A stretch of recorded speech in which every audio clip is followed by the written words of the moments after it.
David Wallimann here, and today I want to share with you the way that you can improvise over anything, maybe. The method I'm about to show you is going to work in any genres with any keys. It's really simple as long as you know your intervals.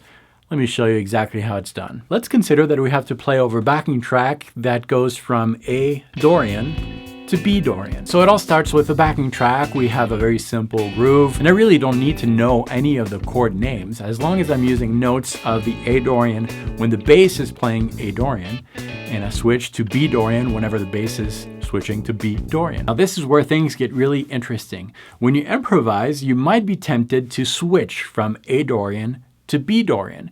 And a lot of players do that, and it sounds okay, but it kind of tends to sound disjointed. And that's because you're probably thinking in terms of two different areas of the fretboard.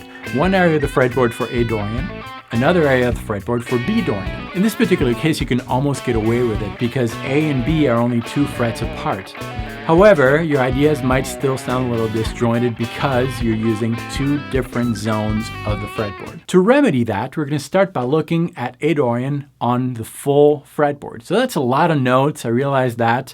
You don't have to think in terms of all these notes as you're playing. We're going to reduce that zone of the fretboard into something more manageable. The obvious choice is going to be the area of the fretboard that corresponds to the first position of A minor pentatonic, and that zone of the fretboard for A Dorian will be between frets 4 and 8. Let's now take a look at B Dorian, but this time instead of using the comfortable first position of B Dorian, which is between frets 6 and 10, we're going to use the same exact zone of the fretboard that we used for the previous mode, that was between frets 4 and 8. We're still in B Dorian because we're using the B Dorian mode, but we're organizing our notes into a zone of the fretboard that fits the previously used zone of the fretboard. And that makes the whole difference because now, instead of thinking in terms of positions, having to switch your position between these 2 modes, you're thinking in terms of intervals. If you know the positions of your mode, you'll notice that the zone of the fretboard we selected for B Dorian corresponds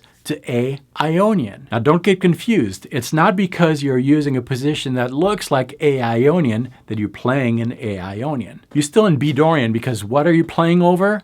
A B Dorian backing track. And what makes a key is not the position you're playing in, but rather the notes you're playing over a particular chord progression. In other words, what we're doing is thinking in terms of condensed positions. And because it's a narrow position, your improvisation is going to sound a lot more focused. You're not going to jump around to reach the next note of the next key. This allows you to start a musical idea in one key and finish it in the next without having that jumpy effect that you might have if you're using 2 positions that are not in the same area of the fretboard. If you get in the habit of approaching any chord progression that way, your improvs are going to sound a lot more melodic, a lot more focused, and it's going to sound like you really know what you're saying on your instrument. I'm going to leave a link below where you can download the backing track that I just created. And if you want to go further with this, whether you understood the concept or not at all, I highly recommend that you sign up for my free Music Theory DNA course. Just check the link below, enter your email, and I'm going to send you the free Music Theory DNA worksheet,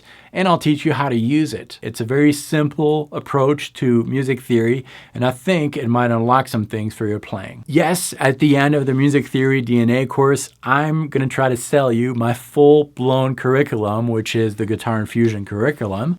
Maybe. But even if you don't intend to buy that course, I still highly recommend that you sign up for the free Music Theory DNA course. It's really going to help you understand music theory in a healthy way. I'm not going to spam you, I promise. I think you should do it right now. Thanks so much for watching this. I'm going to jam a little more on this backing track, and I will see you very soon on this channel. Like this, share it around, subscribe.